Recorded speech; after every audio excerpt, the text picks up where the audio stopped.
Hello friends, எல்லோரும் எப்படி இருக்கீங்க? நல்லா இருக்கீங்களா? எல்லாருக்கும் வணக்கங்க.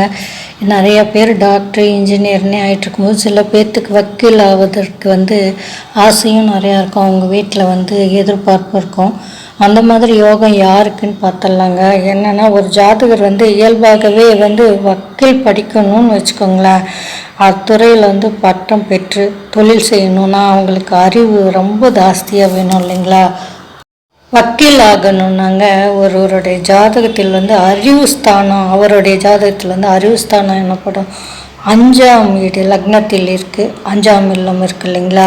அதில் சுப கிரகங்களான குரு, சுக்கிரன், புதன் ஆகிய 3 கிரகங்கள் இருக்கணுங்க.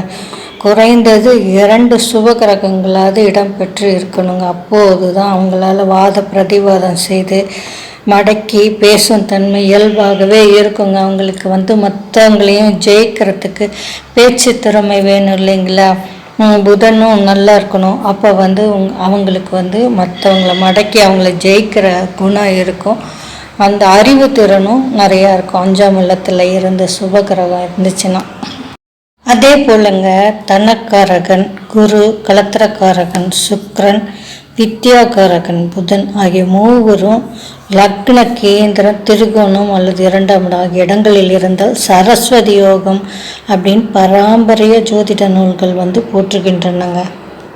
சிம்பிளாக சொல்லணும்னா குரு, சுக்கிரன், புதன் ஆகிய 3வரும் லக்னத்தில் கேந்திரம், திருகோணம் ஆகிய 2ஆம் இடம் இதில் இருந்தாங்கன்னு வச்சுக்கோங்க, சரஸ்வதி யோகம்னு சொல்லிட்டு எல்லா பாரம்பரியமாக ஜோதிட நூலில் போட்டுக்கின்றன. இந்த யோகம் பெற்றவர்கள் நிறைய கலைகளில் தேர்ச்சி பெற்றிருப்பாங்க. மேலும் சுக்கிரன், குரு, புதன் ஆகிய கிரகங்கள் கேந்திர திரிகோணத்தில் 2ஆம் வீட்டில் அமர்ந்து குரு பகவானும் ஆட்சி அல்லது உச்சம் பெற்றோ நட்பு வீட்டிலோ அமையப்பெற்றால் சரஸ்வதி யோகம் உண்டாகுங்க.